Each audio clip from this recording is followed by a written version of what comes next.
I am so excited that you are here on the Successfully Unemployed show with me. And my name is Dustin Heiner, and I teach people and show people how to quit their job, that just over broke job, that JOB, just over broke job, that you are able to make money outside of working for somebody else with investments, with memberships, with courses, with being an entrepreneur, even having a taco truck. There's so many other ways to make money, and I want to help you learn how to do that. Now, in today's show, I have a fantastic entrepreneur, somebody who also helps so many people to make money online. And he's even shown me the light as I have had courses and coaching and everything. He said, dude, you need a membership. I said, what? No, I don't want to do that. It's too much work. And he said, yes, you do. Long story short, I'm a believer. I am so excited to have my friend on. Shane Sams, thank you so much for being on the Successfully Unemployed show.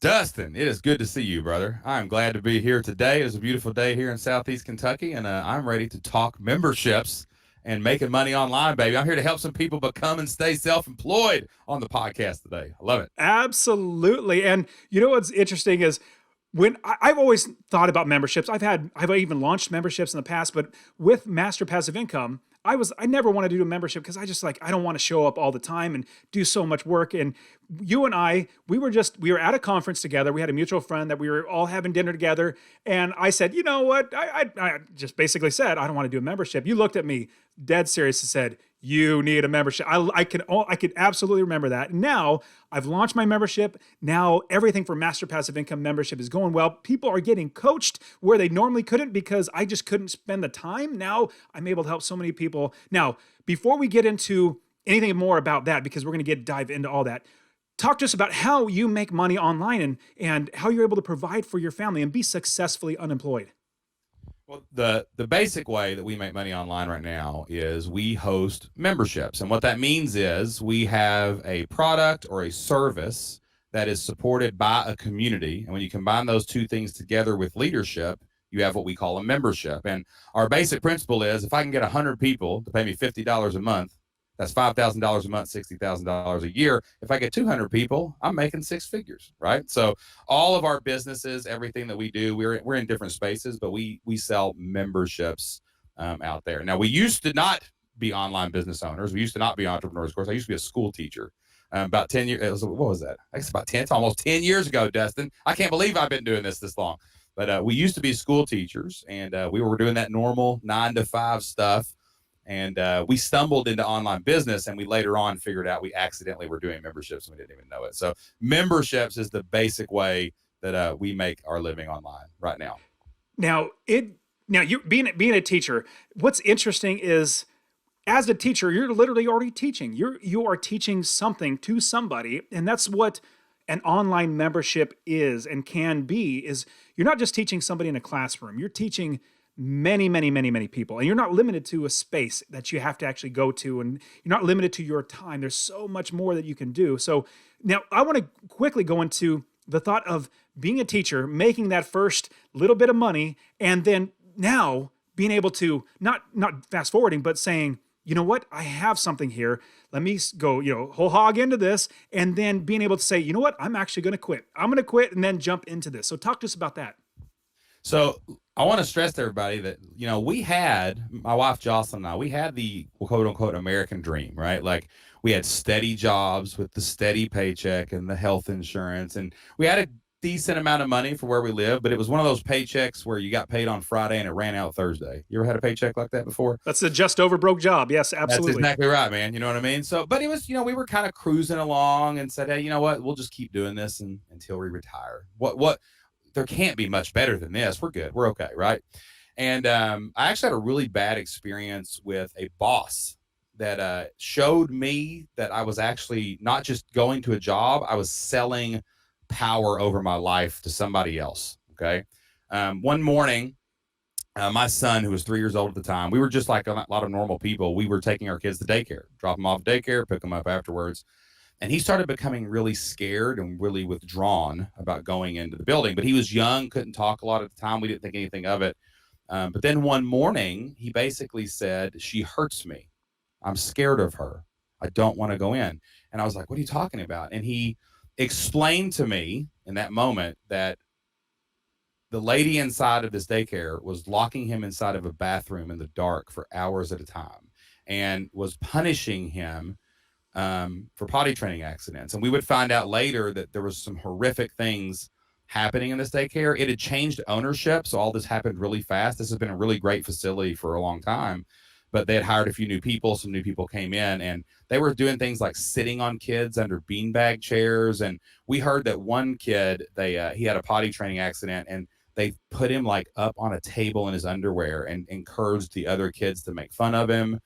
But my son, for some reason, they were locking him in a windowless bathroom in the dark for hours at a time. Now, I'm finding this out in the morning. I'm on my way to school. I have a legal obligation to be in the classroom because there's 30 high school juniors going to burn down the building if I don't show up. I can't get a hold of my wife, who's also working. I can't get a hold of anybody else. And I didn't know what to do. I couldn't get a hold of my boss. I didn't know what to do. So I took Isaac away from this place. My daughter at the time was only 18 months old, and she was at another facility, but they didn't have a license to keep kids older than 2. But I knew one of the ladies there, and I said, let me leave my son. I'll come back and get him. I'm not going to leave him here all day. You watch him. She had actually babysit Isaac when he was a baby like that. And I went to work, and I said, I'm going to go to work, tell him what's going on. I'm going to be right back. I had about a 25-minute commute, so it took me a while to get to my job. Went and got someone to watch my class. I went down to tell my principal, hey, I got to go. My son's in jeopardy. I got to go handle this situation. Well, he was gone, but there was an assistant principal there at the time, and she listened to the story that I just told you, right? And I remember her really calm, not listening. And I said at the end of it, I said, hey, I've got to go back and get him. He can't stay there for long. She agreed to watch him for a while. And I remember, man, she took her glasses off and laid them down and looked right at me and said, Mr. Sams, I can't watch your class. I don't have any subs available right now. And I know your son needs you, but your job needs you too. And you're going to have to handle your personal problems after work. And I was I don't know how I kept from flipping her desk over at that moment. I somehow kept my composure. And I just said, well, I'm going to leave, and you're going to have to write me up, and we'll deal with it later. So I left, and on my way back down that 25-minute road back to my son, man, I caught my eye in the rearview mirror, and I just remember being so furious, but not at her, but at myself, that I gave so much power over my life to another person just because they promised me a piddly little paycheck and health insurance. And dude, I made a promise to myself right then and there that I would never, ever be in that situation again. I couldn't quit my job because I had to pay the bills, and I didn't know what I was going to do. But, but I started looking for ways to make money, offline, online, any way I could do it. And I actually was out mowing my grass one day, and I was listening to this podcast called the Smart Passive Income Podcast with Pat Flynn. You all probably know who Pat Flynn is. And I hear this guy talking about making money online, and he made some study guide for a test, and he saved it as a PDF, and he was emailing this to people for $49 a PDF. And I was like, I hit the brakes on that lawnmower, about drove it off the cliff, jumped off of it, and just left it running like it was skidding in the grass. And I ran inside, and I told my wife, I know how we're going to make money online. I know how we're going to replace our income. I know how I can get 100 people to give me $50. I've been telling you this. We're going to email people stuff, and they're going to send us money. It's going to be awesome. And my wife was like, dude, just get out of here. Go freaking mow the grass. But long story short, it was a disaster for the next 6 months. Never could figure out how to make anything work. No traffic, no money. All that Pat Flynn guy was full of crap. Everything was terrible. And one night, man, I was about to give up, dude. And I was looking at my analytics. Of course, my Google ad said 0, like they did every single night. Slammed the computer shut, went to the bathroom to brush my teeth. And I was really discouraged. And I looked up in the mirror, and then I looked up to the sky, and I said, God, is this real? Like, is it really possible to make passive income? And is it really possible to make money on the internet and not have a boss and all those things? And, give me a sign. I'll go back to work, and I'll suffer through it to retirement, or show me some kind of sign that it works, and I'll keep going. And dude, before I went to bed that night, I opened my computer up, and I hit refresh. And where a 0 had been there before, there was 11 cents in my account, a dime and a freaking penny. And you would have thought it would have been $11 million when I just won the lottery. I started jumping up and down, going crazy. And I said, oh my gosh, look. And I flipped it around and showed Jocelyn. I said, look, I created something, and somebody sent money back. I don't know how it worked, but if we can get 11 cents, we can get $11. We can do this. And I thought as I was saying it, I realized I was more and more crazier as I said it. And I looked stupider and stupider. It's a dime and a penny. You can find that in your couch cushion. But Jocelyn, my wife, was like, what else could we do? And she got on board. And that's when we launched our education company, where we started selling lesson plans to teachers. We sold playbooks to football coaches, lesson plans to librarians, and lesson plans to history teachers.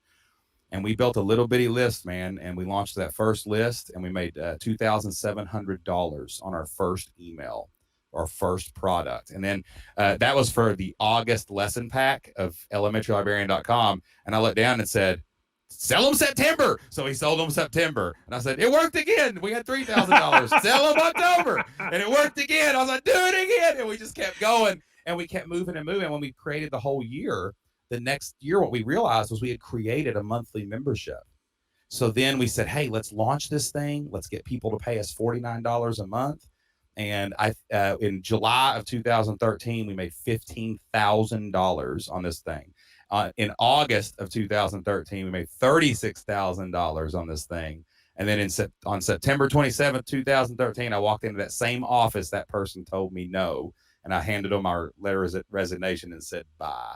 And we have been online business ever since, making our money through membership, serving people in every U.S. state and dozens of countries all over the world, and all from the internet, sitting on the back porch here in Southeast Kentucky, man. So That story it's going to hit home for lots of people, not necessarily with the kid, but having issues or looking at your job and just realizing it could be that there's so much more to life than working that just overbroke job. And there are so many other ways, but we don't realize that if we're caught in our own bubble. Like we're wife, caught on a railroad track. That's what it is. Yes. We're all caught on a railroad track, and you don't realize you can have the open highway if you just choose it, you know? My wife, her dad was a teacher, her brother was a teacher, and I think a bunch of other people in her family was teachers. So like, I'll just be a teacher. And that's just the route then we get kind of stuck in, okay, there's maybe a couple ways. I'll just get a job here, I'll get a job there. I only have a couple ways. That's why I love Successfully Unemployed, because there's so many ways to make money. And if you find what really works for you, and I love real estate, I love rental properties, that's where I make my money, but I also love online business because I can help so many more people. And that's what this game's all about, is helping and serving. The more people that we can serve, the more money we can make, and more money we can earn, the more help we can give to other people to get them to where they want to be. And so let's go to the first thought that comes to my mind. If we're going to start with creating a membership, creating something that's going to be online and teaching people, where do we start? Like it seems like the idea is what are we going to teach about? Oh my goodness. Like there's so many things out there. I'm not proficient at anything, or I might be okay at fishing, or I might be okay at this. Like where do we start with that idea, and how do we know we should run with it?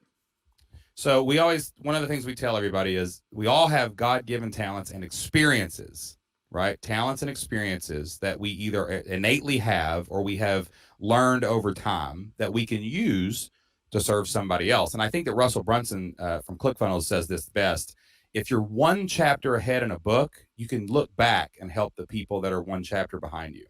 So we all have something that we can offer something else, and that means that we can solve problems for people.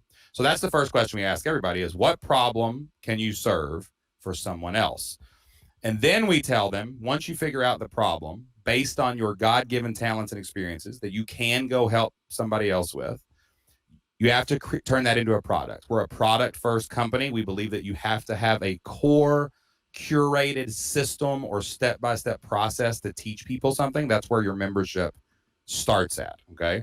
So I always tell people, write down get your Post-it notes out, write down 10 things, and just say to yourself, what are my God-given talents? Maybe it's singing, maybe it's mechanical, maybe you can change tires really well, I don't know. But just start writing down anything you can think of, okay? And get you about 10 good ideas. And then reach out to some people you love and love you. Right? It might be your spouse. It might be your mom and dad. They'll tell you all the things you're good at, right? It might be your friends. And write about 10 more Post-it notes out, okay? And just say, what am I good at? If you wanted to learn something and you were going to come to me to teach you how to do that, what would that be? So now you've got 15, 20 Post-it notes that you're sitting there. I always kind of, at that point, get them into two piles. One pile is things I'm really interested in, I don't want to say passionate about, but like I'm really interested in. And the other is more like skill-based stuff. Like, for example, one of my companies, I was a trained teacher. I had a master's degree in teaching. I had a history degree from the University of Kentucky. I taught in public schools for 10 years. I'm not necessarily passionate about curriculum, right? But I had this skill, and that's what I leaned into. But I was also a football coach. That was on my passion side. I love the 3-5-3 defense in high school football, baby. I can show you how to draw a blitz, man. I can do it. I loved that. So those were the first two things that I created. One of them was something I loved, but the other one was a really practical skill or experience that I built. Okay. So once you have these, now we have to ask ourselves a simple question. Can this make money? Not will this make money, but can this make money online? Are there enough people looking for it where it can make money?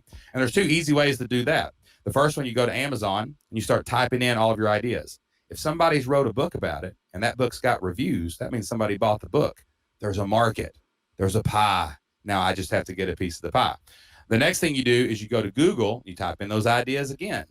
But we're not looking for search results. We're looking for ads. If you type in your interest or idea and you have an ad, that means somebody's spending money to make more money. Now that's a good idea. If you see ads, you got a good thing. So if somebody put in all that time to create a book about the thing you want to write about, and somebody's spending money to show ads to people about the thing you want to write about, you need to pursue that now and put it into the market and see if they'll give you some of that money too. And remember, people don't buy products. People don't buy content. Every piece of content on the internet's free. You can find anything you want.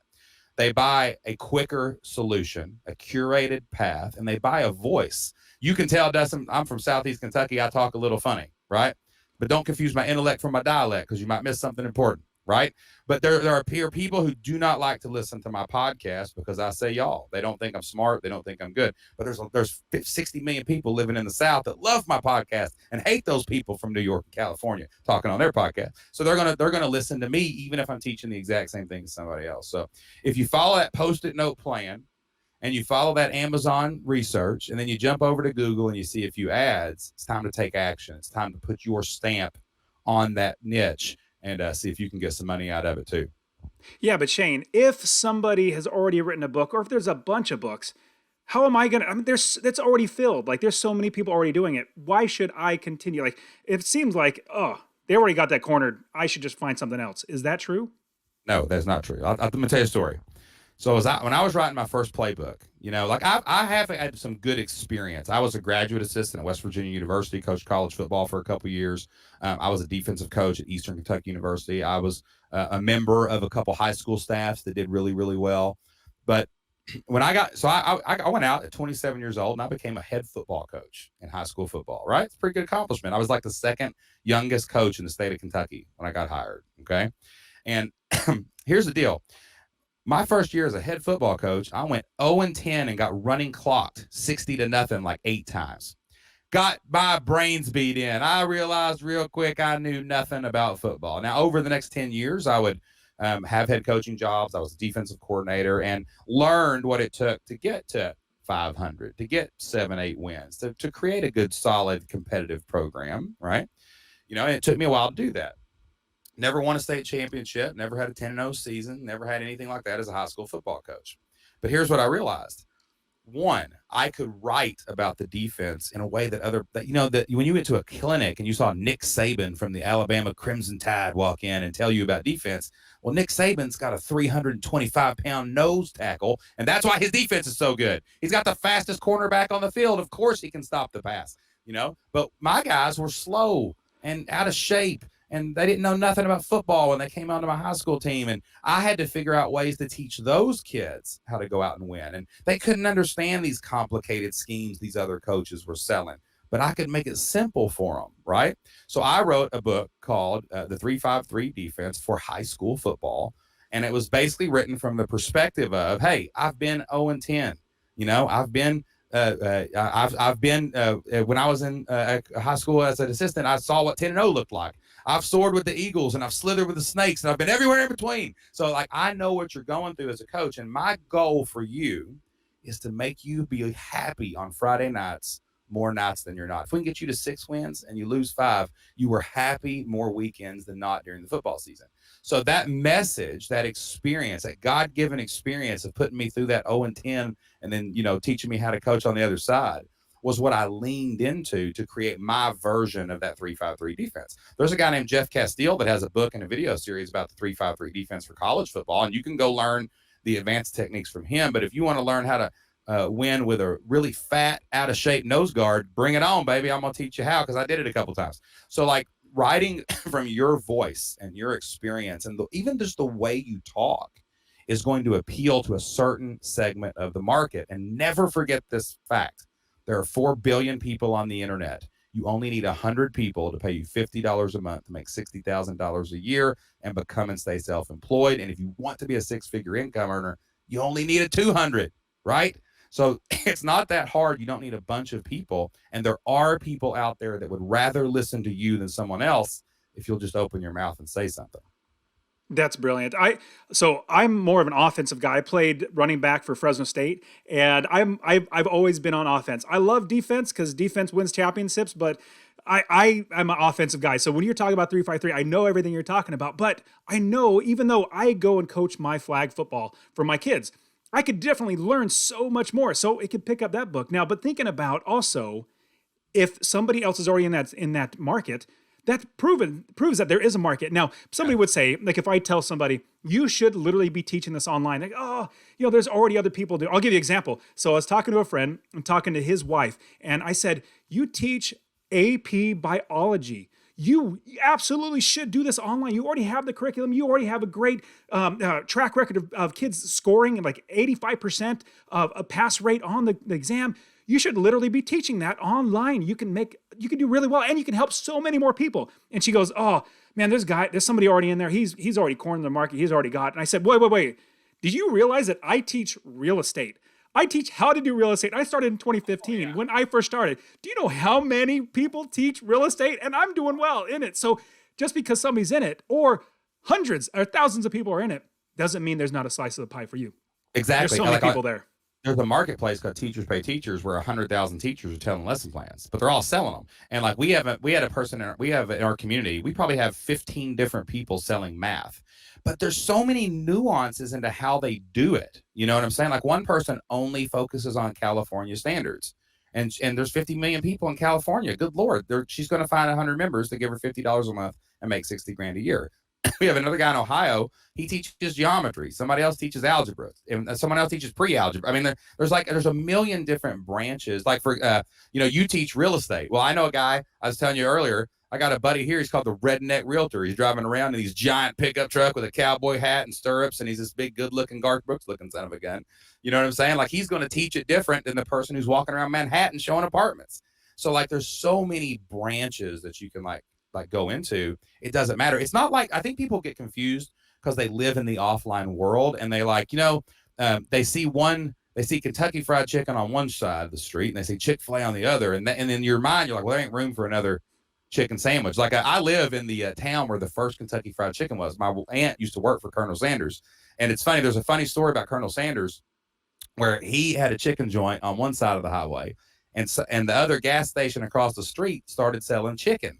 He starts shooting the dude with a rifle. He starts shooting over like, you ain't selling chicken. I'm the chicken. I'm Colonel Sanders. And they got into a gunfight because the competition was real, right? But that's not true on the internet. You literally have the entire world to sell to. It's so funny. I have people in China who are teaching at expat schools U.S. history lessons from our thing, and like I'm competing with textbook companies, man. Like I'm competing these entrenched traditional legacy companies, but you know what? I sell it a little different. I don't sell the history curriculum. I sell that I'm saving you time. That's my angle on it. Like never plan a lesson again, bell to bell instruction, 3:30, you're going home and spending time with your family instead of making lesson plans for the next day. They're selling, we have the best, most logical curriculum, and our history is the most accurate, and that's cool. But it's just like I'm competing with people like that, like in that niche, and I'm doing really well. So there's always going to be your 100 people or your 1,000 people. If there's 1 million people in a market, I only need 1,000 of them paying me $85 a month to make $1 million a year. So there's plenty of room for everybody. Yeah. Okay. Let's say we're bought in. We're like, Shane, you are right. I'm going to do it. I really want to start my membership. once we have the idea, we know where we want to go. Our God-given talents and our experiences lead us in a direction of teaching this. Let's say it's AP biology, and we want to start doing this. What is the first step after we have the idea? We're going to go. How do we then go about actually building this business? I do two things first whenever we start someone in a new membership. It's kind of like a chicken or the egg thing. There's either an audience and a product, and you have to bring those two things together, right? So some people say you should do the audience first, right? Get yourself an audience that you can sell to. That's cool. We actually say you should build the product first. And a membership product always has three components, okay? The first thing is content. People come for the content. That's what they're usually Google searching for when they find you, right? So we create a minimum version of the product. This is usually, it depends what it is. For an AP biology person, it might be their first month of lessons or their first month of curriculum or whatever that person's going to do for the next few weeks while you make the next part, right? So that could be a minimum viable product there. For someone like us who teaches things through courses and trainings and workbooks and stuff, we would create the minimum version, the categorical version of the product. I always say, what are your categories or your phases you take people through? Your modules will fill in over time as people ask you questions. So we create like the big picture categorical version of the product. This is usually somewhere between 3 and 7 20 to 30-minute modules. And I don't go into big PowerPoints and presentations. This is face to camera stuff, Dustin. I want you to launch as fast as possible. Like turn the camera on, teach your thing, draw an outline and get it done. We'll make it better later, right? Flipped Lifestyle actually started with a bunch of face to camera stuff. And I later, once we made a bunch of money off of it, hired someone to go make nice PowerPoints on my talking. So we're going to improve it later. It's just minimum viable content. The next layer of your membership is figure out where you're going to host your community. The fastest, easiest way is a Facebook group, right? You can charge people to access your content and go into that community. And then you got to figure out how you're going to lead them. That can be as simple as going live in your Facebook group, or you can do what we do. We do Zoom member calls and Q&As, okay? Nothing complicated. We're not going to make trainings every single month. We're just going to answer people's questions. So if you can have content for them to consume, probably takes you a week to make that. Start a Facebook group. That takes you 5 minutes. Name it and put a picture at the top of it, right? And every time someone joins, you put them in that Facebook group. And then, once every other week, maybe on a Monday at noon, go live with them and answer their questions about your content. That's going to start fleshing everything out, okay? So it really only takes about a week or two to put the structure of that together and have the actual product with a pay somewhere they can pay you. Once you got that done, then it's just consistently creating content over time. Podcasting, blogging, YouTube channel, something like that. So that's really it. That's the only thing about the membership. Our membership looks exactly like that. All of our memberships look like that. There's a place to get content. There's a place to hang out and talk to each other. And there's a place and a time for us to hang out with us as the leaders of the community twice a month. So if you can do those things, you got it. So we got the teaching courses and things that you've already created. You have the community, and you also have the coaching, the hangout, like work with us. The idea of I'm going to be there. I'm there with you. So I love that. Now, if we're thinking about, well, one other thing that you did said, a blog, a podcast, and having content out there. What is that for? Why do you have a podcast? Why do you have a blog? Why do you have content out there that's outside of the membership? Publishing is the most prolific way to build traffic. And you can't have, there's different levels of people. There's the people that don't know about you. Okay, so our job is to get in front of them somehow, right? There's the people that know about you. That's your audience. Okay, that's the people that know about you. Maybe they listen to your podcast or they read your blog or follow you on social. Okay. And then we have to move those people to prospects. That's when they usually sign up for an email list. So we might have free content like conversations like me and you are having, but we may have a free little module or course that's that first step into the membership, and we'll give that to our audience for free if they'll sign up on our email list. Okay. Once they're prospects, we now have follow-up sequences to market to them to join the community. Okay. So the point of public facing content, right? And this is another reason we don't stress content in the membership. People come for the content, but they're not really wanting the content. They're wanting the curated path. They're wanting the blueprint, the roadmap, the success path to get to their goal. We're organizing things for them. As all that content could still be free. We could give it all away, but we organize it inside the membership. We sell them that organized path. And when they come on and start walking that path, we are their guide, and they are walking that path with other people. That's what makes them pay month after month and year after year. They're not alone, right? Big mistake that we see, especially advanced membership owners who are people who have sold other things in the past, whether it's coaching or content. They try to just make their content into a payment plan is what they really do. And they forget about, hey, no, the most important thing you can do is connect your people with each other in your community, because then they have friends and we don't leave our friends, right? And then the other thing you can do is show up for them, whether it doesn't have to be a lot. Like I know people that run one member call a month for 90 minutes. That's it. That's all they do. They literally have 1,000 people paying them and they show up for 90 minutes, right? That can happen. You got to show up and be a leader for your organization. Or I've got another buddy who has a great membership. It's for writers, and he has it's accountability. So they pay $39 a month. He has like almost 1,000 people now paying him $39 a month. And all they do is show up for writing times. He shows up and goes, hey guys, we're going to write for an hour together. I'm here with you. He clicks a button, a little hourglass comes on and turns over, and he goes, I'll see you in 45 minutes. And he's sitting there writing, and they're all writing together, and they'll talk in the chat together while they're writing. All right, guys, see you tomorrow. And he actually started hiring people to run those times for him. So he has different people on his team running times. All he does is show up, provide accountability. His sales page is amazing because it counts down to the next writing time, which they happen every day. So it's always like 3 hours to sign up, right? But that's it. That's the whole thing. He's provided the content is some writing training, very simple stuff like how to overcome writer's block. The community is their hangouts where they all hang out together, and he does one writing time a week with them where he gets work done. It's brilliant, right? So it's like a co-work session. So just creating those three things and combining them together creates a really powerful synergy that will maintain momentum and keep people paying over and over, and you don't have to worry about them leaving all the time.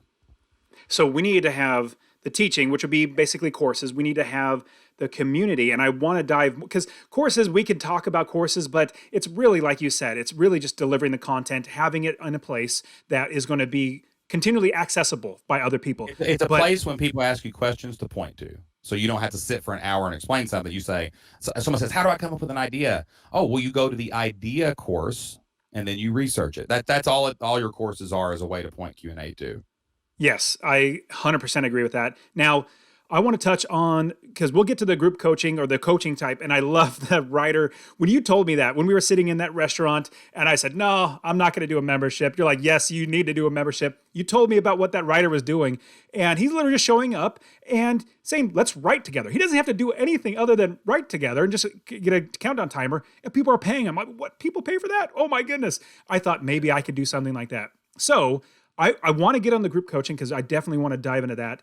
But what I want to talk about is the community. How do we make sure that, because being a content creator, I'm thinking, my head, people are coming for all the great courses that I give and my group coaching that I'm going to do. But the community aspect, that's something that has to be built in from the inside out, like the people there. How do we number one, start that community? And then number two, I mean, we'll get into how do we make sure that they stay engaged? How do they stay active? How do we hold each other accountable? Do we connect people? How do we do all that stuff with the community to make sure that people go back for the community? So last year we did our second big live event. We do we call it it's the Flip Lifestyle Family Reunion, but we call it Flip Your Life Live. But internally, it's the Family Reunion, and it's 100 people who come to Lexington, Kentucky, and hang out with me and Jocelyn for 2 days. We do all the content. I do 8 speeches on stage and Q&As. And me and Jocelyn we just cram it with awesome content. We have a lot of workshopping where we're walking around helping people. And so we have a VIP dinner with 25 people. Okay. We sell 25 tickets. So here's why I love our community and how I know we've done a good job building community. So we went to that and we had a dessert reception where we were mingling and walking around with those 25 people. At dinner, nobody talked to me and Jocelyn. At the walk around, everybody was talking to each other and they kind of came over and said hi. Right. And this is our VIP dinner. They paid triple to be in this thing. Right. But they were in with their friends that they talked to in the forums. They were there it was the people who they were hearing ask questions on member calls. And it was a chance to not only be in the room with me and Jocelyn, they wanted to be there clearly. You know what I'm saying? But it was that connection that they already had with each other online that carried into the offline world. And I was so proud that at that moment, I wasn't like, oh, my ego wasn't hurt. My feelings weren't hurt. I was like, I'm here. Come talk to me. You know, it was like, no, man, they were with their people and they were really with their family and their friends. And you have to create that moment for people if you want your community to have a real lasting power with lots of lifetime value and ROI. So here's how we do it. Number one, you got to be really clear on who you're trying to attract into your community. And you have to create filters that keep the wrong people out. I say, look, God bless you out there. I'm not trying to talk bad about nobody, but we do not try to attract people in their 20s. We just don't. And we do not try to attract people. We have people in their 20s, and we have some people that don't have kids, but we usually are really tight with our messaging. When it's a picture of me and Jocelyn, it's a picture of me and Jocelyn with our kids. When we're talking online, we talk about, we use language that we think would appeal to people 35 and up, 30 and up, right? Because we really know that we want that kind of community. We want it to be people with kids, school age kids are better. We want people who are with their significant other, right? You know what I'm saying? They have a partner that they have to navigate that relationship, right? So we say things like, hey, this is a community of hundreds of family-focused entrepreneurs from around the world. We use words like that as much as we can in our marketing, on our podcast. When we have guests on our podcast is a little different. It's people from our community. They're like coaching calls.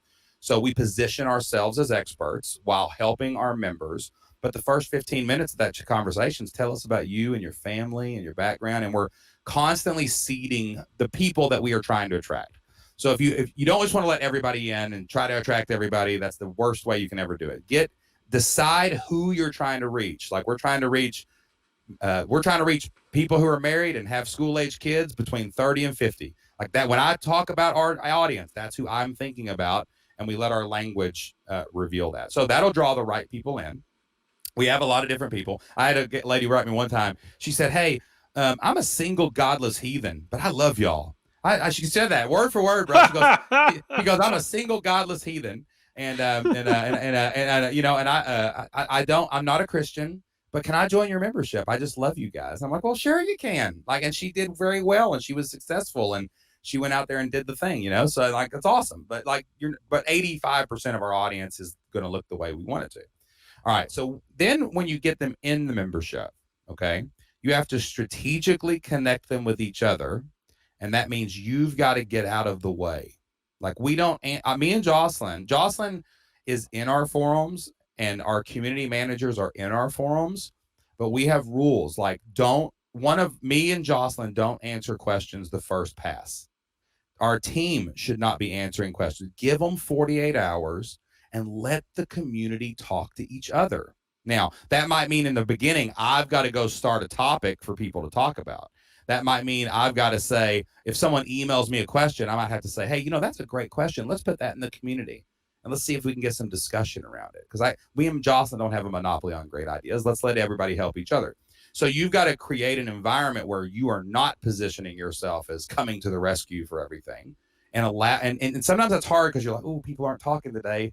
It feels a little quiet. Well, maybe just take a post that someone put and email that to your list and say, hey, Jim asked a great question. We would love to get some community feedback. I'm just pushing that question to the forefront for people. I'm leading, but I'm not the one answering the question. Okay.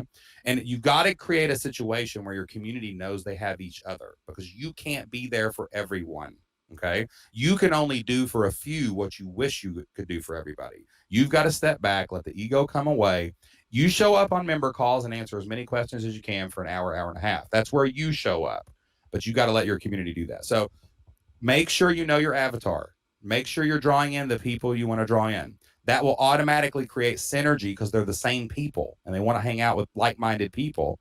And then in the community, know when to hold them and know when to fold them. Show up when you're supposed to. Step back and let leaders emerge. You look for your leaders. Highlight good conversations. Start conversations, but don't finish them. And that community will eventually build. Now, reason the 100 number is so important in our messaging, we don't see great community and conversation really build until you get to about 75 to 100 people is generally where that happens because you're always going to have lurkers. It's 80-20 rule. There's some people aren't just going to talk as much, but you will at that 75 to 100 mark find you're able to step back more, get out of the way. So lead more in that first 75 to 100. And then 100 to 200 is easy because they all start talking to each other. So that's how we tell people to build community. So that's great stuff. practically, let's look at forums versus Facebook group or both, and how to make sure. And another one thought is, do we do Zoom calls where everybody, you can see everybody's pictures and they all talk? So let's start with forums. Do we need a forum? I was like, man, I don't want to, get a whole nother product and create another forum. Do we need a forum? Is that something that's necessity? Not necessarily. That's almost experimenting. Like, it's weird because, like, I was like Flip Lifestyle. So Flip Lifestyle, we did not want to use a Facebook group. And in Flip Lifestyle, where we're teaching people, how to start a website, build a membership, build a platform, make content. Like, these people are coming in with the expectation of learning new habits and skills, right? So in that audience, it made a lot of sense, even though we probably grew slower in the beginning because we had to teach a new habit, log into the community, do those things, but you can automate some of that. It made sense for us to build a forum because we wanted to keep all the content. Like, I have over 100,000 forum posts in the Flip Your Life community from over the last 5 or 6 years. So all that content we own, we control, we can release them as blog posts. We can do roundups. We can send emails out. We can do that. All belongs to us. And it just keeps building. Like, if you look at our courses, there's 5 years of questions under them. So we have this, it's not just my first course, it's every question anyone's ever asked that we've answered, So all that just keeps building and stacking. And in that space, it made sense. Now, in my U.S. history teacher site, that was hard. That did not make sense because it's hard to teach non-techie teachers who are not trying to learn anything new, a new skill, but they're all on Facebook. So it's weird. Like, we use Facebook there. We actually use our Facebook page a lot, not even our group, to build that community. And we share memes and stuff just to make teachers laugh and feel camaraderie. And we always bend them to where it's the history teacher perspective, right? So we actually built a lot of our community over on Facebook, and that one, the forums only host the stuff. But we have one forum where teachers can share their resources. That's pretty popular, right? So they feel like they're contributing to the discussion and contributing to the thing. And every time we see someone launch a membership, it's different. My football coaches freaking hate all technology. They hate it. They hate Facebook. They hate tech. It was awful. So the only way to build community there was just through a Q&A every other week. You know what I'm saying? That's how we build it. And now on the football coaches, they love to see each other. It was like a Zoom, like a stat, we're in a coaches meeting. You know what I'm saying? In Flip Lifestyle, we don't have everybody up. One, there's too many people. Like, we'll have 200 people on a member call, or, you know what I'm saying? So, like, we use the webinar software there to manage that community. On U.S. history teachers, if I was going to say something, I would probably just go live and let them talk on Facebook. You know what I'm saying? So it's going to take experimenting. The main thing that you have to have is just a place to keep your content that's protected with a paywall. Okay. And then you have to decide what the best solution for creating community is for your people. It's not one size fits all. A Facebook group is a great place to start because it's easy. The only thing we don't like about Facebook groups is you're building your house on rented land. You know what I'm saying? And Facebook, we actually had a member last week. I did an emergency coaching call on the podcast. Her Facebook account got shut down, and she had a Facebook group of 1,200 people, and she didn't have a backup plan. Yeah, man, it was bad. So, like, your email list and your forums give you that control, but that might not be the best. I mean, listen, take the risk. If the only place your people will talk is on a Facebook group, dang, use the Facebook group. Don't teach new habits. The only new habit you should be teaching people is how to pay you every month, right? You know what I'm saying? So you don't have to have anything. You just have to have a way to facilitate community, and you're going to have to experiment to figure that out. It's not going to be easy. Start with a Facebook group, try a forum. Maybe it's a Twitter hashtag, and you just show up every Saturday and you do a sat chat. You know what I'm saying, or something. You hashtag Flip Lifestyle Saturday chat. Whatever. Like, that might work for you. You just got to experiment until you figure it out. But Facebook group's the easiest one. If you have a Facebook account, on the left it says group. Click that. Click new. Make a title. You've got a Facebook group. So that's probably and don't let anybody join it until they give you money. That's the best way to do it. You know what I mean? Yeah, and it seems like Facebook is the lowest hanging fruit, or the simplest way to start grabbing community or building a community. Now, you said something. It's a quick question for you. So in the course, usually courses will give you the option to turn off comments or turn them off or leave them on. Would you strongly suggest to leave them on or turn them off? Leave any way you can get. Like, I would say this is a piece of advice I always give everybody for sales. Everybody you encounter is one question away from giving you money. Okay. So you have to facilitate as much open communication with your community as possible. And that includes retention. So if you close off those comments and things like that, you might be that one question away from a great idea and answering that question from that person paying you again next month. You know what I mean? So I leave everything wide open as much as possible. Now that creates a new problem. You have to have moderation. But if your message is correct and the right person is joining, and they're usually people who pay money, you're not going to get the troll problem or the commenting problem or the randomness problem. And so leave everything open, let people talk to you as much as possible, figure out ways to mitigate that through like our community answers some of the questions on the comments on our courses, and I'm like, that's a great answer, I'm not going to answer that, I'm just going to leave that and let it be. So leave everything open, leave that. Communication is so key in a membership, letting your team communicate with your community and your community communicate with your team. You just have to manage your energy and your time. You shouldn't be in doing everything, but leave that stuff open, man. You want the community. The community is what fuels the whole dynamo. And once you get the community take over, like, you don't have to stress out or worry about it. It's all taken care of. So That's leave that great. stuff Now, open. Yeah. would you say, because in my software, I use a certain software that allows you to be, if a comment is posted on, let's say I'm teaching about a subject on wholesaling, and there's somebody puts a comment on there, I could literally have alert me and tell me, and I have to actually go in and approve it. Is that something we should do, or should just let them I see what you're comment? saying. Like moderation. I let them all just roll out. I'm a forgiveness, not permission kind of guy anyway. And like, if something's 99% of people don't see 99% of the stuff that you post or that anybody posts in your forums. So if there's something in there that gets through and we find it later, I have flagging in my forums, like, and Facebook groups have that too. Let your community police that, like let the community will help you. Like, every once in a while, something will be like, somebody says something ignorant to somebody or something. They flag it. We delete it. It's fine. But I'm not going to sit there and moderate. I couldn't. There's no way. There's too active in our forums. And, if you have a Facebook group, you've got we got a guy that's got, we got one guy who has 10,000 members in a Facebook group. And we're like, those are paying members. You can't moderate that. You know what I'm saying? So just let it ride, let it fly, let the flagging happen. 99% of your members will never see anything that's annoying. So like, just delete it and move on and not worry about it, man. Yeah. We don't moderate, we mitigate. We have rules, we have systems in place to catch things quick and get rid of them. And then just 99% of the stuff out there is good. Just let it ride, man. Let them have fun and let them be free. That's great. Okay, so next up is the group coaching or the connection with you. The reason why you sold me on membership, because I said, I don't want to meet once a week. I don't want to do all this work. And you said, no, you don't. Literally just show up once a month for 90 minutes. I did that literally last night. So as we're recording this, I literally did it last night. I had a great time. I had people asking questions. I had people on there. I just launched my membership like a week ago. I already got 7 people in there, which for me, I'm like, hey, that's 7 more people than I had in the past. So this is great. That's more money coming in. I'm able to help so many more people. Now, if you're thinking about group coaching, once a month for 90 minutes, is that enough? But I mean, what blew my mind is the writer literally just putting a clock on there, people paying him money to watch that clock and write. But what is too much? What is too little in the group coaching? That's going to vary. We have people that do quarterly calls. I mean, we have people that sometimes they'll just go once a quarter and come in and do Q&As, and they have a nice automated email sequence to guide people through some courses. So new people are taking action, and then they show up once a quarter to really do a nice in-depth kind of Q&A, For us, we've tested everything. We've tested quarterly, we've tested monthly, we've tested weekly. Okay.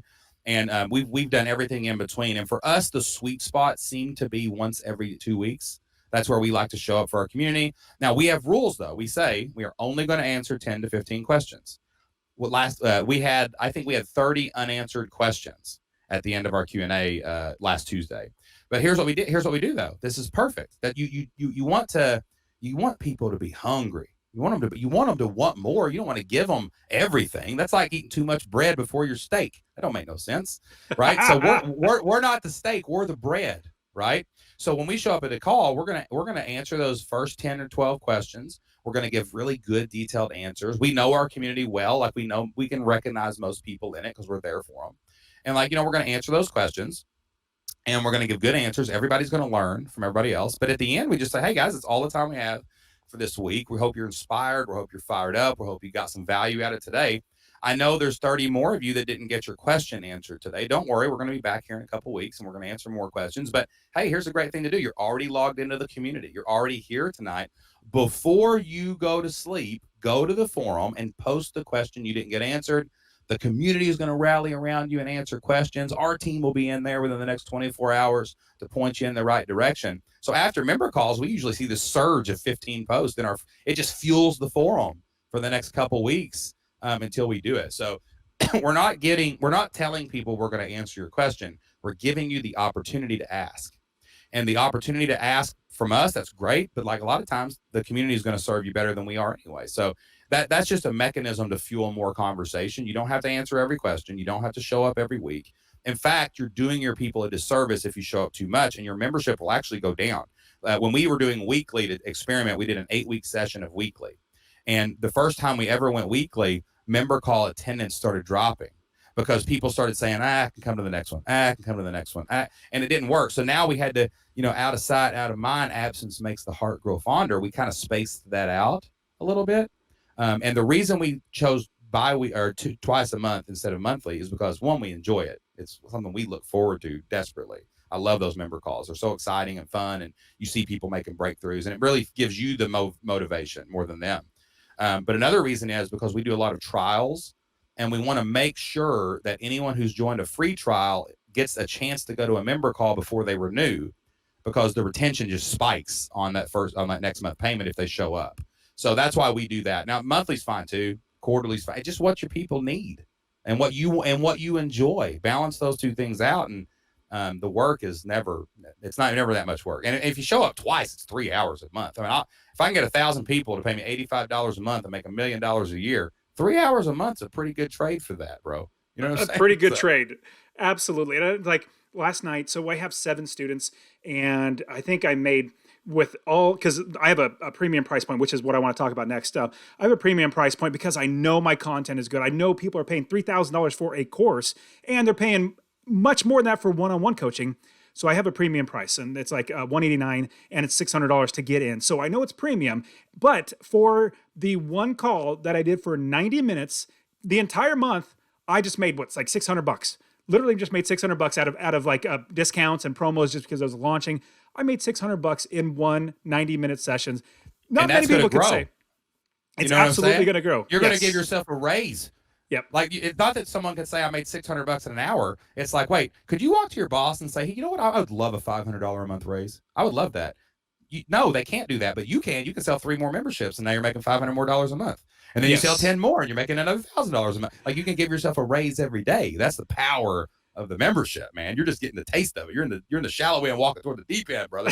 You know what I'm saying? No, my toe is in there. My toe's in there. I can't wait to go. I want to jump right in. So thinking with that, some people might say, well, man, this guy's making $10,000, $15,000, $20,000 a month, and he's just taking money off of people. But you got to realize, if you have that perspective, that on my call where I made $600 in that one 90-minute session, the people that were on that call, they went away like so happy, so excited because of all the coaching that I literally gave them. It's almost like one-on-one coaching because I'm answering their questions. Like, this is your question. Let me get to it. Let me help you. Let me give you the path. Let me coach you. And instead of spending $5,000, $6,000, $7,000 to work with me one-on-one, they're literally paying, like $80, $90, or $100 or $200. It's an opportunity. You know what I'm saying? Absolutely. Yeah. And they're walking away. Yeah, and they're walking away with so much coaching that I had so many people say, thank you so much. This was awesome. Can't wait for the next one, and things like that, because we're helping. It's not like we're just, stealing money from them. It's because we are helping. That's the biggest thing. We're able to help more people. See, I used to just do one-on-one coaching, and I hired coaches and stuff, and it goes great, but it's only one-on-one. I was like, man, how can I actually help more people? And after talking to you, I was like, Shane, you're right. I'm doing it. Let's do a membership. And and what it does is like when we did not plan on launch. Flip Lifestyle was not intentional. It's so funny because we literally had passive income. I mean, I was selling digital lesson plans to teachers. I mean, they were just logging in and getting their stuff, and I didn't do nothing. All I had to do was write emails and sell it, And so we had, it was crazy. Like, the first time we ever did like 6 figures in a month. You know what I'm saying? With Elementary Librarian was the first business that we ever did that with. And you're just sitting there like dumbfounded. Like, how is that even possible? I literally worked 10 hours last month. You know what I'm saying? On like keeping things going. So we were just kind of coasting on that stuff. And we had a friend, her name was Lindsay. And she said, "Hey, I've seen what you guys have done. I'm really impressed. I would love to stay home and homeschool my daughter. And I would just love to do that. And I would love to homeschool her. And it's a dream of mine, but I just don't know how I could do it. Could you show me how to make money online too?" So we said, "Yeah, we'll help you." Well, sure, we'll help you. So we helped Lindsay, and she did. She created digital products. She got them online. She started making 1,000, 1,500. Started making money, and she got to enough where they felt like comfortable in their budget for her to stay home and homeschool her daughter. Didn't think anything of it. About 3 months later, after she resigned, her husband came up to me at church, and he was like, had a little tear in his eye. I'm like, "You all right?" And he goes, "Yeah, man." He goes, "I'm really good. And I just wanted to thank you for that." I'm like, "What do you mean?" He goes, "Well, we've never told you that what you did for us really changed our life. Lindsay got to stay home and homeschool our kids. We went to Florida last month, and it's the first time we've ever taken our family on a vacation.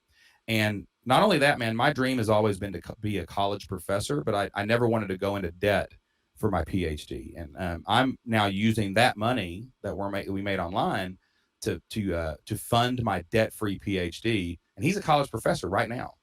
And like, so we hugged, and it was so overwhelming for someone to say that to you for the first time. And I got in the car that day and I said, Jocelyn, if what we do changed our life, and what we do worked for Lindsay and her husband, this could probably help a lot of people. And we had to look at it from that lens of how can we help as many people as possible, but not just anybody. We had to help real families that were living paycheck to paycheck.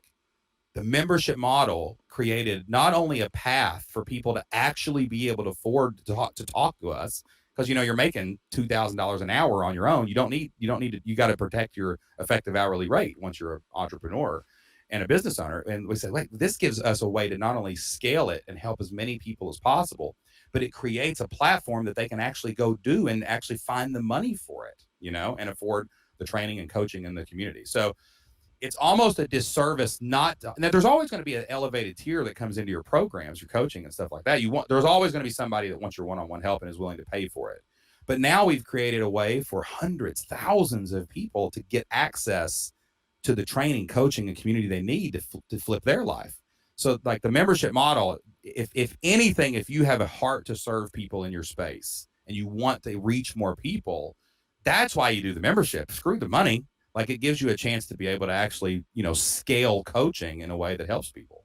Man, that's all it comes down to, is helping more people. The more people that I help, the better their lives get. The more people I teach how to buy a rental property, making $250 a month from that one property, and then being able to scale the business on their own, that changes their life. It changed my life. And so I'm able to do that. And so even thinking about teaching US history, I would absolutely pay you if I was a teacher, and I love teaching. I just want to keep teaching, but I would pay you $50 a month if it would allow me to come home at 3:30 every single day, as opposed to waiting and taking forever. Yeah. Like, my brother actually uses the plans. He's actually still a history teacher, and he uses those, and he uses some of the plans I created, in his classroom. And on days, when he is tired and he's been dealing with high school kids all day and he's been teaching, but you know what? Everything's done for tomorrow. He's got it all sitting right there. You know what I'm saying? And it's good because he can go pick his kid up and go watch him do taekwondo at night. You know what I mean? And like, he's not stressed out about, and when he gets to work the next day, he's prepared bell to bell. Like, people tell us that all the time with those lesson plans. It's not about the plans, it's about the time. Right. So we are serving that community in a way that's really helping them. We have another friend named Erin Chase. Do you know who Erin Chase is? She has a website called $5 Dinners. And Erin helps people save money on their groceries. Her membership's like a few dollars. It's not that much every month, but she has hundreds and hundreds of people doing this. So she's making good money, and she's just helping people worry a little less about their budget, feed their family healthy meals, connect with their kids over food. And like she can't do that walking in and cooking lunch for somebody one-on-one. She can't do that catering, but she can do it in this platform, this membership, where she can spread her influence out over a lot of people. And if she's smart about it, it also protects her time and protects her income at the same time. So everybody wins in the membership model. Everybody.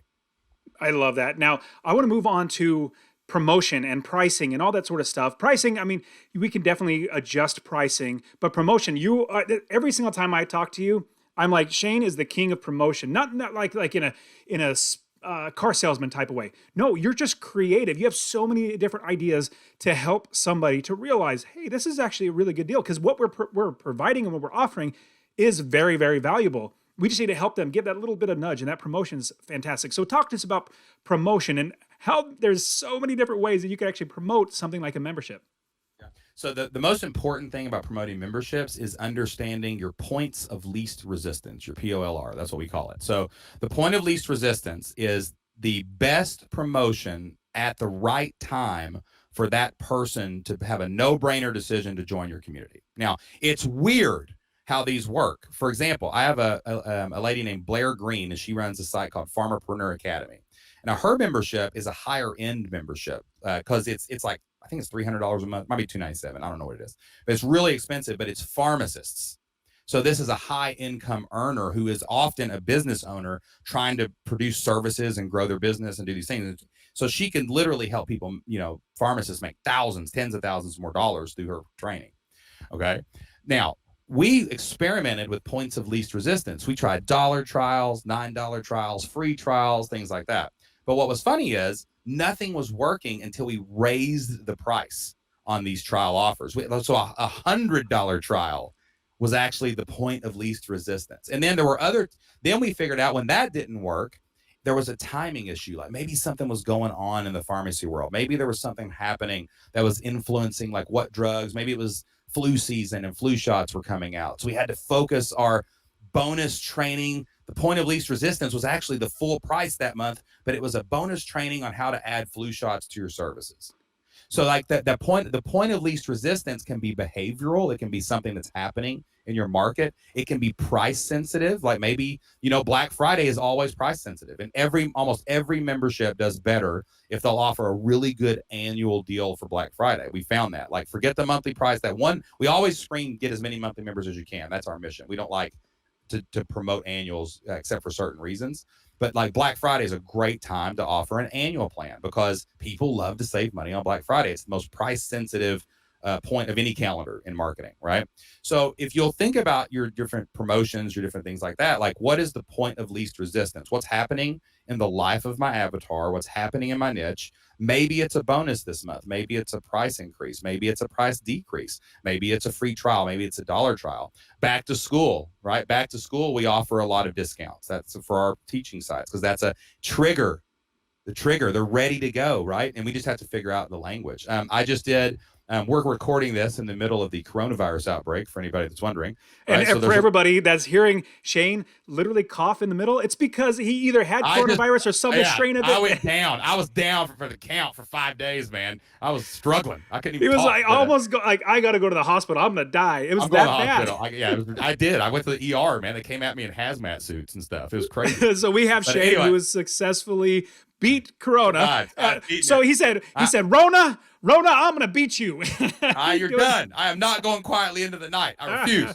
And so anyway, so like, we just did, we looked at everything. We said, how can we help as many people as possible right now? What can we do? So we decided, hey, everybody's stuck at home. Let's do an 8-week challenge.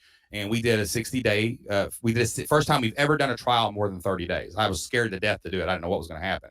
60-day trial had a 6 or 7% upsell rate on the thank you page into our quarterly and annual plan. So we got people to buy in right away, once we explained to them the value of committing. But we did a 60-day trial. We did 205 members in 5 days. So now we will recover probably, I'd say we'll retain 50 to 60% of those at the end of the trial. That's usually historically what our free trials do. So, I just created $10,000 a month in revenue down the road. I just planted seeds for harvest later, but I found the point of least resistance. It was a new offer. It was like, hey, we're going to be stuck in April and May. Why don't we help these people launch their membership? If they launch their membership and go get 20 members, it's going to be free for them anyway. Let's just help as many people do that as quick as possible. So we're doing a weekly 8-week challenge where I'm showing up and answering beginner questions. And I'm just, 8 weeks, it starts and stops. It's an hour each time, no big deal. So I'll trade 8 hours of work up front for potentially $10,000 a month on the backside. That's a good trade. That's always a good trade. But the point of least resistance now was a longer trial. because there are economic considerations right now that are happening. There's our thing, like, hey, let's help as many people as possible. This was a way to push people through the catalyst into the membership, prove our value, and keep them. I will earn every dollar that stays over the next 8 weeks for those people, because I'm going to serve them and lead them well. And I know that they're going to be introduced to our community. They're going to find out our courses are awesome. I just had to find that point of least resistance today, right? It'll be different next month. It'll be different in 3 months. It'll be different in 6 months. And the best thing for pricing, everything you do, just put a price tag on it and see what happens. That's your first price. Never try to wrestle and figure out what price you should charge. And now, if you're confused, pick 49 or 97 and try it. But just pick your price, try it. You'll learn really fast. You'll move it up and down and left and sideways and trials, and you'll figure it out. But you've got to have a price before you can figure out the price. So, Yeah. Yeah. So pricing is definitely, I love that idea. Just do it. I completely agree with that. So the path of least resistance for hopefully entrepreneurs, we should be able to figure that out. But I'm going to say, well, shoot, Shane, I teach people how to invest in rental properties. And right now I'm charging $600 for them to come in. That's the entry, like just to get in, $600. Like that's the entry fee. And then it's $200 a month after that. How do I then look at, okay, this is what I'm playing with. How do I figure out if it's seasonal, or like you said with the pharmacy or something, like how do we figure out what is the path of least resistance? Is it a trial and error, or what do you think?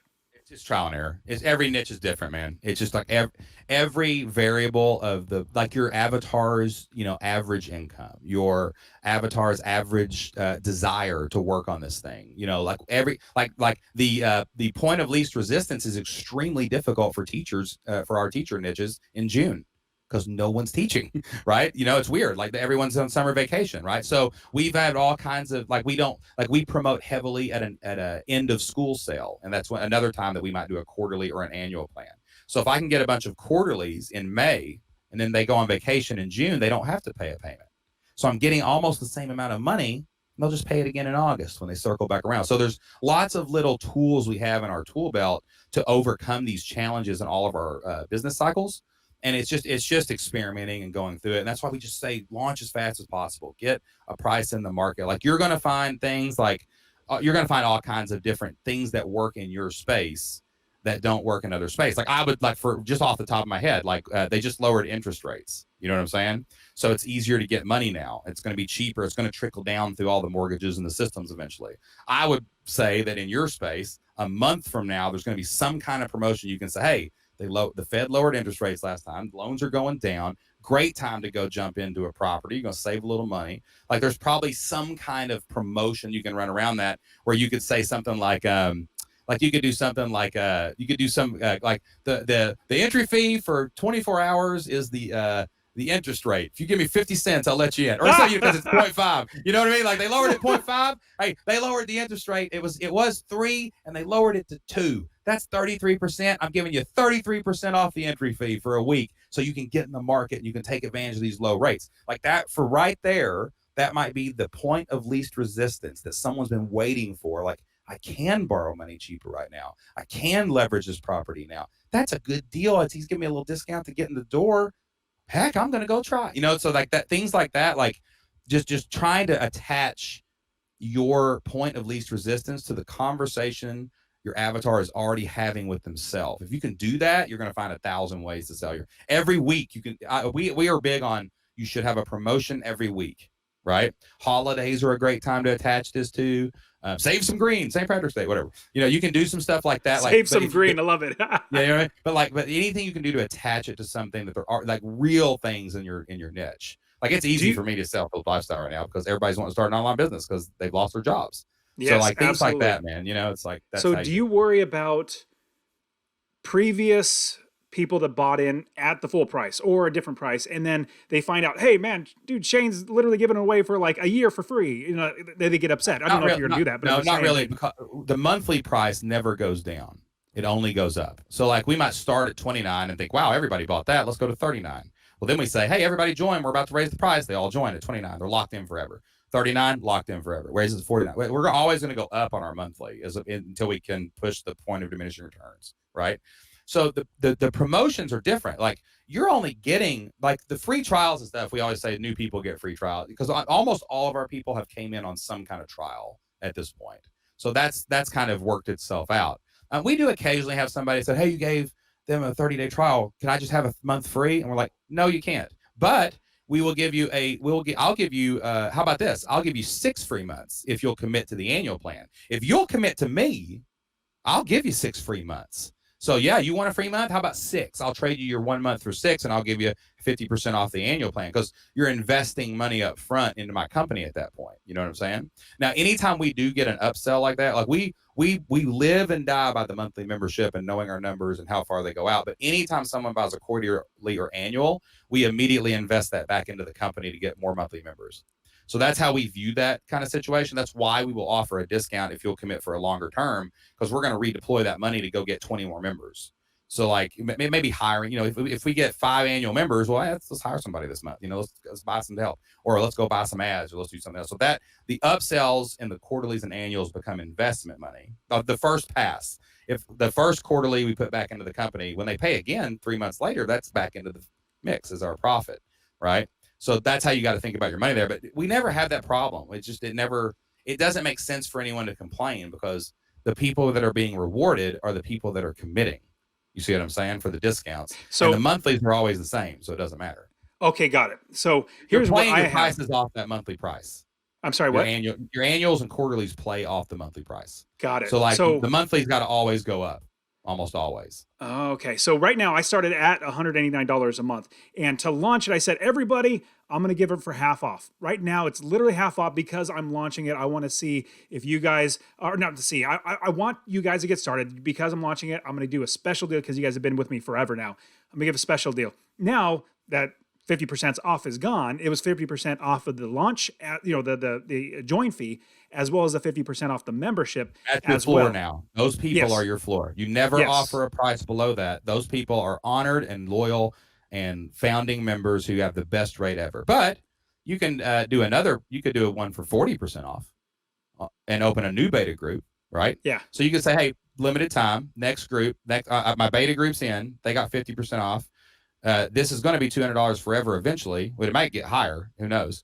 But you can do a 40% off beta group and get 20 more people. Then you can do a 30% off, get more, 25%, 20%. You can expand out as long as you're still rewarding founding people who trusted you. And then eventually it comes to a point where we don't sell it less than, 10% off on an occasional deal. You know what I mean? So they're everybody's paying less than the normal join today price. Unless you join the quarterly, or unless you join, if you commit to us, we'll commit to you. We'll honor you and give you free stuff. You know what I'm saying? 3 months, but you gotta invest higher up front to do that. You see what I'm saying? But 99% of our people probably have came in at some point below the $99 a month we've raised it to. They just came in phases and waves, and we just keep raising it, and we will keep raising it until people stop paying it, the monthly price. That's what we'll do. So yeah, man. So I given us so much great insight. I mean, I don't even need to ask you how to scale it, because everything that you talk about is literally how to scale it. Because usually I love to ask, how do you scale it? But you literally, if you got 100 people giving you $50 a month, that's $5,000, $60,000 a year. That's amazing. And there's no time in the history of the world that has been so easy to make money, or not easy because you have to do work, but it's at your simple, fingertips. not easy. It's simple, yes, not it's easy. simple. And it's at Yeah. your fingertips. Like, we have the internet, we have this ability, we have so many great options out there to have software that literally does it for us. It's amazing. Now, man, Shane, you give us so much great insights. I want to jump into the rapid fire round. Are you ready? Do it. All right. Go. So the first question is, hopefully we have a little bit of extra time to give, to serve. We're not working the 9 to 5 or more for somebody else. We have a little extra time to give and serve. How are you making the world a better place, or your community, or the people around you, even your family? How are you helping other people? Oh, sure. We have a buddy of mine named Cliff Ravenscraft. He told me something one time. I said, man, I'm getting a little overwhelmed. There's so many people here. I wish I could help. I do, even though I'm helping a lot of people, I wish that I could help some particular people, go work with them, but they might not be able to even afford what I'm charging now. What do I do? And he said, well, Shane, I would do for one what you wish you could do for everyone. So I will actually personally reach out sometimes to people on our email list or in our community or things like that, and I will give them my time to help them take their membership to this. Because my membership community, Flip Lifestyle, is my mission in this life. Like I think it's why God put me on this earth, is to teach people how to do this. So like we really focus a lot on that. And dude, also too, I mean, I don't want to say numbers or anything, but like I'm really blessed that we get to give to our church. You know what I'm saying? I believe we volunteered at our church. There's only two ways to do anything: roll up your sleeves or open your wallet.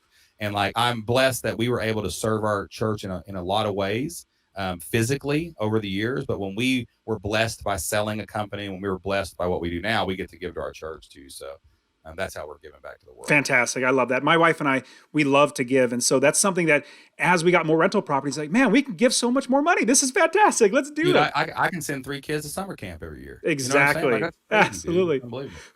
Awesome. Okay. So now we know, I mean, you give us so much good insights on how to get started, but there has to be some bit of advice that you want to give. Now, not just get started. Everybody says, oh, just get started. Just do it now. What is some little bit of advice that you can give to somebody who's already got started? They're really moving, but they need a little bit of advice. What would you give them if they're getting started? Be the glacier, not the prairie fire.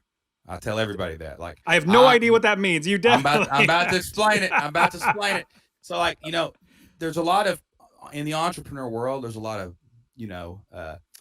pyro and what do they call it? Ballyhoo and pyro. You know what I'm saying? Everybody, whoa, look at me, my car, my Ferrari, I got rich so fast and all that stuff, right?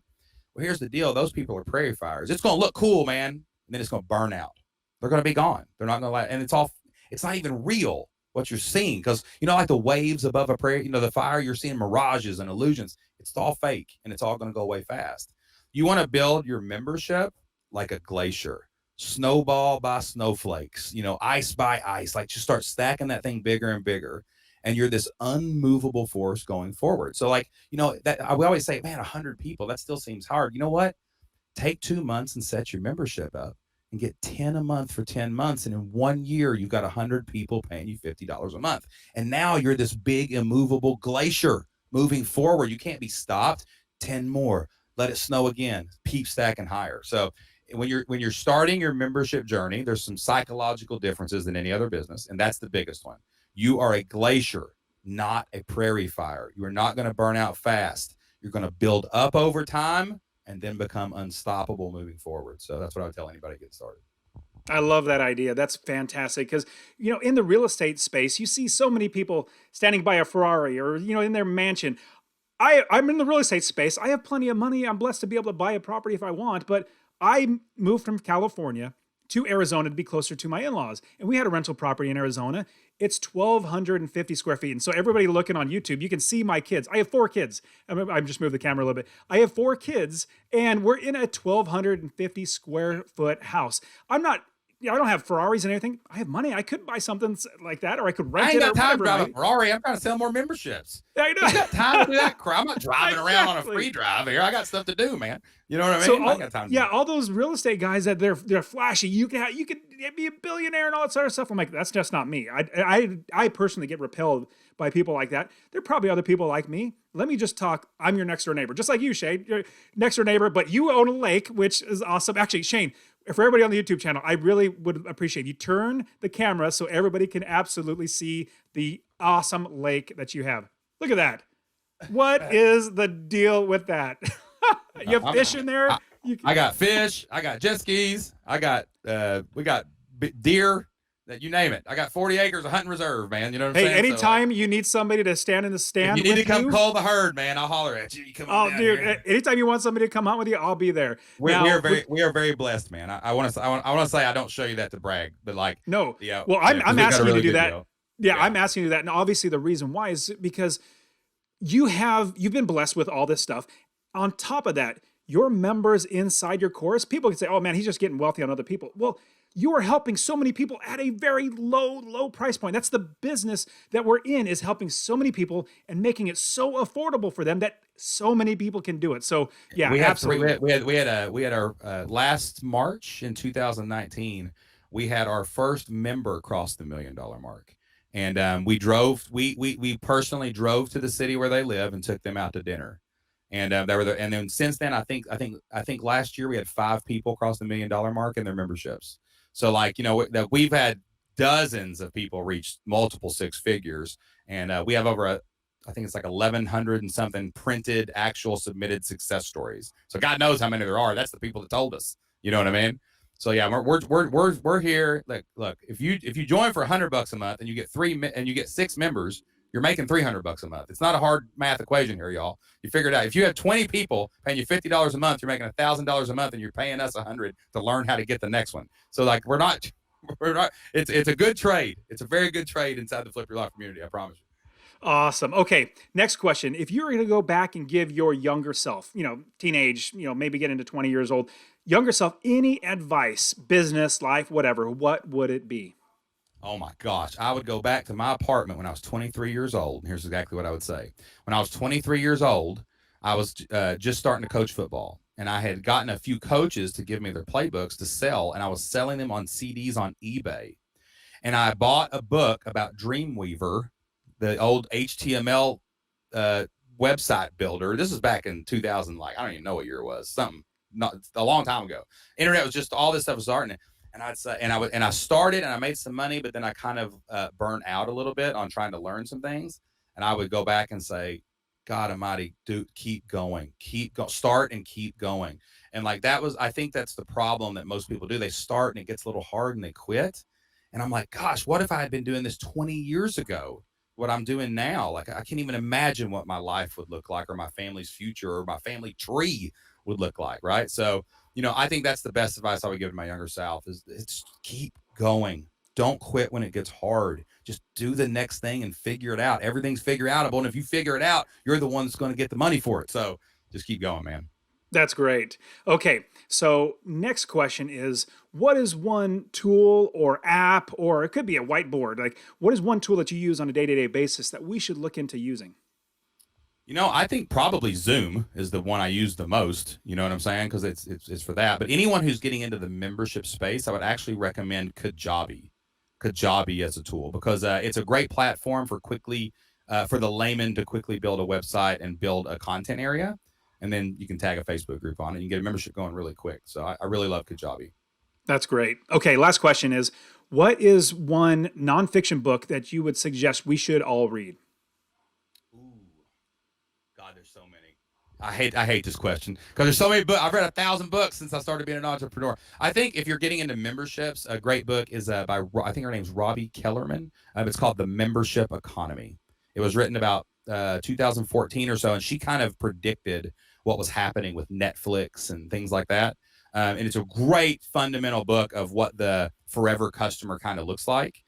So probably go grab the member. If you're starting in memberships, that's probably a great jumping off point. Until I write my book, I'm gonna write me a book about memberships eventually. So I'll write one, I'll send it to you. But until then, you can check out The Membership Economy. That's a great book. Awesome, good.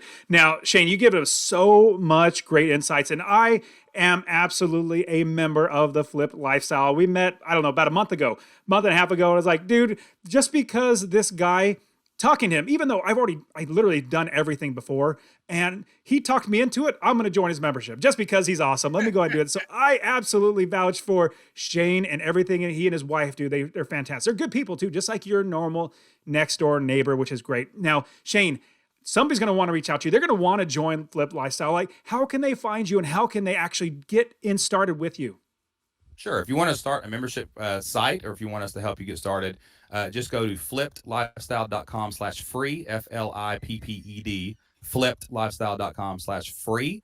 And we'll give you a 30-day trial. It's completely open. It's 100% access to every course, every forum, every member call, everything we got. If you don't like it, you can cancel anytime. Doesn't matter. We do require a credit card to verify identities. We do protect our community culture by making sure we know exactly people are real. We don't just let you come in anonymous. So check that out, though. It is free for 30 days. You will not be charged a dime, and you can cancel before your renewal. And it's flippedlifestyle.com/free. And also, we have a podcast, the Flipped Lifestyle Podcast, comes out every single week, and we do a one-on-one call with our members. And we actually coach them through their biggest trials and anything they're going through, frustrations, and we help them take their membership to the next level. And you get to listen in just like you're getting $1,000 coaching session for free every single week. Check that out, the Flip Lifestyle Podcast. Man, that's great. I love it, Shane. It's been fantastic talking to you. I think everybody is going to just be like, at least for me, because I know my business is definitely changed. I still have my business, and I'm like, dude, now I have a floor of money coming in because I have a membership, but I'm helping so many more people. My time was limited because I couldn't coach everybody. Now I can. It's awesome. Man, Shane, thank you so much for being on the Successfully Unemployed podcast. I'm really, really glad to have you. Thank you very much. I love what you're doing. You keep doing it, man. I appreciate you so much, Dustin. Thanks for letting me be here. Thanks, brother.